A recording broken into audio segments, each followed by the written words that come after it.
Assalamualaikum warahmatullahi wabarakatuh. Apa kabar teman-teman? Oke, kali ini bertemu lagi dengan Bu Endah, dan Bu Endah mau menjelaskan materi transformasi yang kedua, yaitu tentang refleksi atau pencerminan.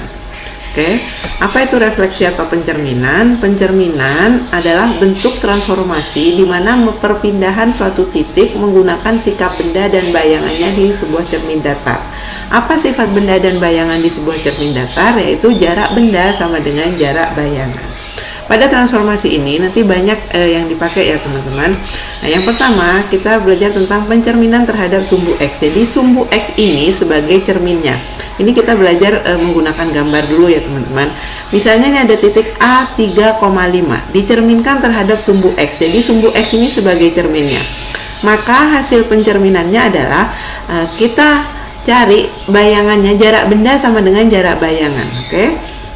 Di sini jarak bendanya ke cermin adalah 1, 2, 3, 4, 5 kotak. Berarti jarak bayangannya ke cermin juga 5 kotak. Jadi 1, 2, 3, 4, 5. Jadi bayangannya adalah di sini. Jadi kalau A-nya di sini, bendanya di sini, maka bayangannya di sini. Titik berapa ini? Yaitu 3,-5 begitu. Ini adalah pencerminan terhadap sumbu X. Oke. Nah, gimana kalau pencerminan terhadap sumbu Y? Kalau pencerminan terhadap sumbu Y, maka sumbu Y sebagai cermin. Nah, di sini misalkan ada titik A-5,2. Berarti bayangannya di mana? Kita lihat dulu. -5,2. Oke. Yang benda harus ingetin, jarak benda dan kebayangan sama, terus tegak lurus benda dan bayangan itu tegak lurus sama cermin ya teman-teman. Oke. Jadi ini A-5,2. Berapa jarak benda ke bayangan? Berapa kotak? Jarak benda ke cermin 1, 2, 3, 4, 5 kotak. Maka jarak benda ke jarak cermin ke bayangan juga 5. 1, 2, 3, 4, 5. Berarti bayangannya di sini. Jadi kalau bendanya di titik -5,2, maka bayangannya akan berada di titik 5,2 begitu. Oke. Ini adalah contoh pencerminan terhadap sumbu Y, tapi di sini ada segitiga. Sebenarnya sama ya teman-teman. Kalau segitiga berarti ada 3 titik yang dicerminkan. Contohnya ini titik A. Nah, titik A jaraknya 1 kotak dari sumbu Y, maka bayangannya juga 1 kotak dari sumbu Y. A aksen di sini. Berarti kalau B di titik 1,1 jaraknya 1 kotak terhadap sumbu Y. Berarti jarak cermin terhadap bayangannya juga 1 kotak. Berarti B aksennya di sini. Sedangkan C di titik 4,1 ada 4 kotak dari sumbu Y. Maka bayangannya juga terletak 4 kotak dari sumbu Y. 1, 2, 3, 4. Sehingga didapat titik A aksen, B aksen, C aksen. Nah, ini adalah bayangan dari segitiga ABC terhadap sumbu Y. Begitu. Oke. Nah, ini juga sama. Ini bendanya ABC di sini. Kalau dicerminkan terhadap sumbu Y, berarti akan didapat segitiga A2, B2, C2. Nah, di sini 3 kotak terhadap sumbu Y, maka B-nya juga 3 kotak. A-nya 3 kotak terhadap sumbu Y, A2-nya juga 3 kotak. Begitu seterusnya. Kalau yang merah ini adalah pencerminan terhadap sumbu X. Nah, jadi B jaraknya 3 kotak dari sumbu X, maka bayangannya juga 3 kotak. C 3 kotak dari sumbu X, bayangannya juga 3 kotak.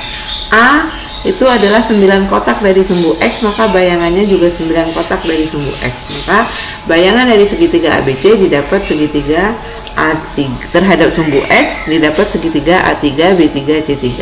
Nah, sedangkan yang 4 ini adalah bayangan dari A2, B2, C2 terhadap sumbu X, atau A3, C3, B3 terhadap sumbu Y. Akan didapat A4, C4, dan B4. Oke.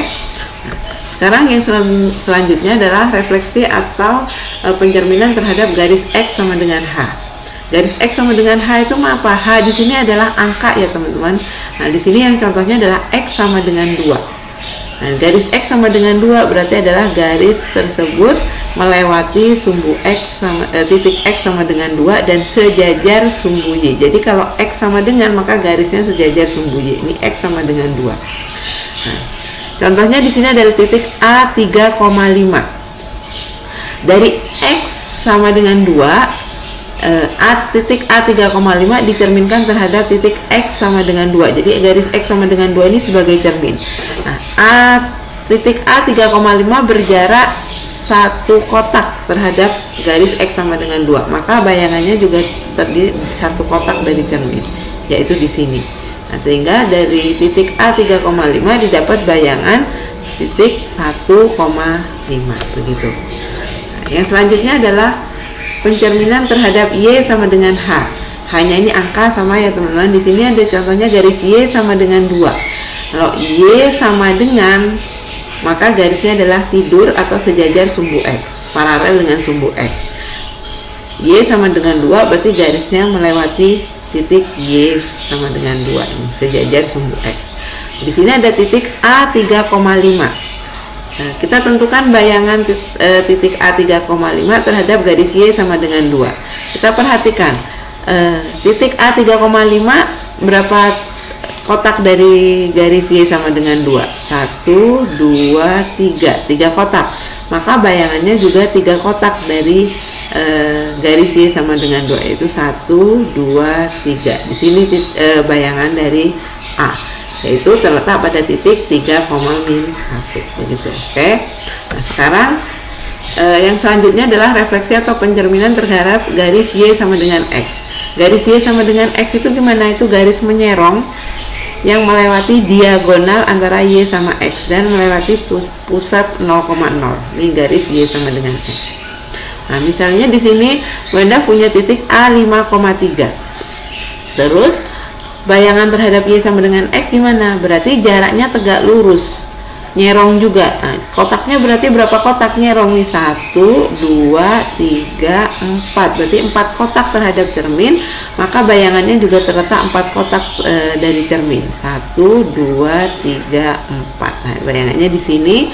Jadi benda A 5,-3 akan menghasilkan bayangan A aksen min 3,5 jika dicerminkan terhadap Y sama dengan X. Oke. Selanjutnya adalah Y sama dengan min X. Kalau Y sama dengan X tadi ke kanan, Y sama dengan min X ke kiri, ya teman-teman. Oke. Sama caranya, misalkan di sini ada contoh titik A 3,4. Maka kita cari tegak lurus jaraknya. Nah, kita lihat jaraknya dari cermin berapa kotak? 1, 2, 3 setengah. Maka bayangannya juga terletak pada jarak 3,5. Ini setengah, 1, 2, 3. Bayangannya terletak pada titik min 4,3. Oke, itu tadi yang Bunda jelasin cara menentukan pencerminan titik atau bidang terhadap suatu garis dengan menggunakan gambar. Tapi nanti teman-teman juga bisa kita menggunakan rumus. Oke, ini rumus kalau misalnya kita gabung rangkum dari yang tadi ya teman-teman. Yang pertama terhadap sumbu X. Kalau ada titik A, B atau X, Y, kalau dicerminkan terhadap sumbu X, X-nya nggak berubah, yang berubah Y-nya doang jadi min. Jadi kalau titik A, B kalau dicerminkan terhadap sumbu X, maka bayangannya akan berada pada titik A, min B. Kalau dicerminkan terhadap sumbu Y, Y-nya nggak berubah, maka yang berubah A-nya. Jadi titik A, B kalau dicerminkan terhadap sumbu Y menjadi min A, B bayangannya. Oke. Kalau misalnya dicerminkan terhadap titik Y sama dengan X, Y sama dengan X. Oh, ini dicerminkan terhadap titik 0,0. Berarti ini A, B kalau dicerminkan terhadap titik 0,0 menjadi min A, min B. Oke. Nah, kalau yang ketiga jika dicerminkan terhadap Y sama dengan X. Kalau dicerminkan terhadap Y sama dengan X, A kan A, B. Kalau dicerminkan terhadap Y sama dengan X dibalik. Jadi bayangannya itu B, A. Oke. Nah, sekarang selanjutnya, kalau misalnya dicerminkan terhadap Y sama garis Y sama dengan min X. Jika kita punya titik A, B, maka bayangannya menjadi min B, min A. Ya. Terus yang keenam, jika dicerminkan terhadap garis X sama dengan H. Ini angka ya. Maka jika kita punya titik A yaitu A, B, maka bayangannya menjadi 2H min A, B. Yang merubah X-nya. Y-nya tetap. Kalau dicerminkan terhadap garis Y sama dengan H atau Y sama dengan X, di mana Y sama dengan K atau Y sama dengan H, jadi X dan H-nya ini angka ya teman-teman. Nah, jadi kalau misalnya dicerminkan terhadap garis Y sama dengan X, maka jika kita punya titik A, B, maka bayangannya yaitu titik H menjadi A, 2K min B. Oke, atau kalau misalnya ditulis dalam bentuk rumus umum seperti ini sama aja ya teman-teman. Ini cuma bedanya kalau kita penulisannya pakai XY, kalau ini pakai AB. Jadi ini rumus umumnya kalau misalnya kita nggak usah menggunakan gambar. Nah, coba kita langsung ke contoh soalnya. Nih, misalnya ada titik A 2,-3. Jika diterminkan terhadap sumbu X, maka bayangannya menjadi apa gitu kan? Kita lihat kalau dicerminkan terhadap sumbu X, maka XY menjadi X min Y begitu kan? Jadi XY kalau dicerminkan terhadap sumbu X, maka XY menjadi X min Y. Jadi kalau misalnya A-nya 2,-3 dicerminkan terhadap sumbu X, berarti X-nya tetap X sama X, berarti kalau X-nya di sini 2, berarti di sini juga 2. Nah, sedangkan Y-nya, kalau Y jadi min Y, berarti kalau min 3 jadi min 3. Sehingga didapat bayangan dari A aksen adalah 2,3 begitu. Ya. Selanjutnya kita ke yang B. Kalau kita punya titik min 4,7 direfleksikan terhadap garis X sama dengan min 3. X sama dengan min 3 ini berarti X sama dengan H ya teman-teman. Nah, kita lihat dulu rumusnya. Kalau X sama dengan H, berarti rumusnya menjadi 2H min X, Y. Jadi X, Y jika dicerminkan terhadap X sama dengan H atau X sama dengan min 3, maka rumusnya menjadi 2H min X, Y. 2H min X, Y. Nah, Y-nya tetap ya teman-teman, Y tetap Y, berarti kalau ini Y 7, berarti di sini juga 7. Nah, X-nya menjadi siapa? Ini menjadi 2H min Y. 2H min X, maaf, 2H min X, berarti 2 kali H-nya itu ini. Nah, H-nya min 3, berarti 2 kali min 3 min angka X-nya min 4. Berarti 2 kali min 3 min 6 min 4 sama dengan min 10. Sehingga titik B aksennya itu adalah min 10,7. Jadi titik min 4,7 jika direfleksikan terhadap garis X sama dengan min 3, maka bayangannya terletak di titik min 10,7 seperti itu. Oke. Sekarang kita ke contoh yang ketiga. Nah, di sini titik asalnya nggak tahu, C titik-titik, titik-titik. Direfleksikan terhadap garis Y sama dengan 4, akan terbentuk bayangan min 2,10. Nah, kita tulis dulu rumusnya ya teman-teman. Kalau direfleksikan terhadap ini Y sama dengan H atau Y sama dengan K ya. Nah, kita cari dulu kalau Y sama dengan K, rumusnya ini X, 2K min Y. Kita tulis dulu. Berarti X, Y kalau direfleksikan terhadap Y sama dengan K, diperoleh rumusnya X, 2K min Y. Kita tulis dulu X, 2K min Y, gitu kan? Di sini X-nya nggak berubah. Jadi kalau di hasil pencerminannya X-nya min 2, berarti awalnya X-nya juga min 2, tidak berubah. Yang berubah adalah Y-nya, oke? Itu menjadi 2K min Y. Berarti kita tulis dulu Y itu menjadi 2K min Y. Berarti nilai 2K min Y itu sama dengan berapa? Kan udah ada di sini. Ini kan hasil pencerminannya. Berarti 2K min Y itu nilainya 10 ya. Berarti 2K min Y. Nah, ini kan hasil pencerminannya X, 2K min Y. Berarti ini X, 2K min Y. Begitu ya teman-teman. Jadi X-nya kan min 2. Berarti di sini X-nya udah ketemu min 2. Sedangkan 2X min Y nilainya 10. Jadi kita tinggal tulis 2K min Y nilainya 10.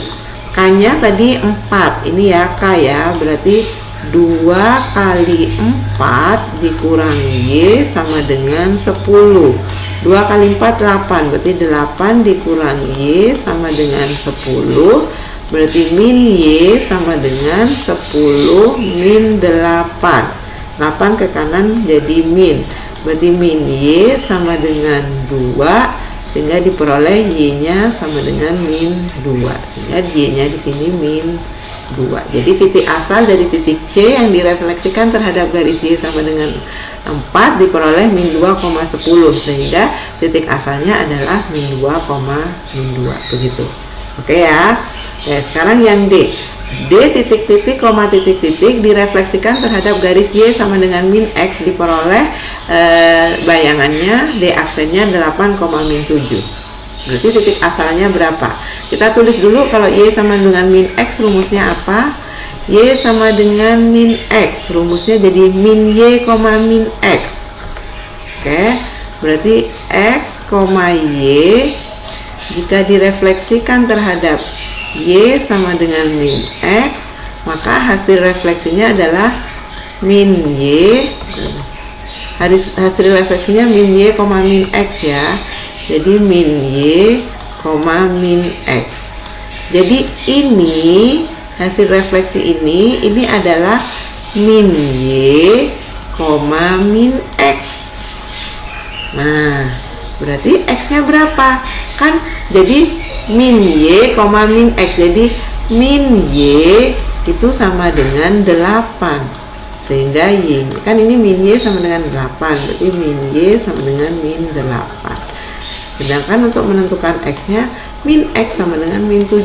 Min X sama dengan min 7. Sehingga X-nya sama dengan 7. Jadi titik asalnya kan X, Y. Berarti X-nya 7, Y-nya min 8. Berarti 7, min 8. Begitu. Oke, bisa ya teman-teman ya. Oke, kalau begitu penjelasan Bu Endah tentang refleksi atau pencerminan cukup sampai di sini. Terima kasih atas perhatiannya. Assalamualaikum warahmatullahi wabarakatuh.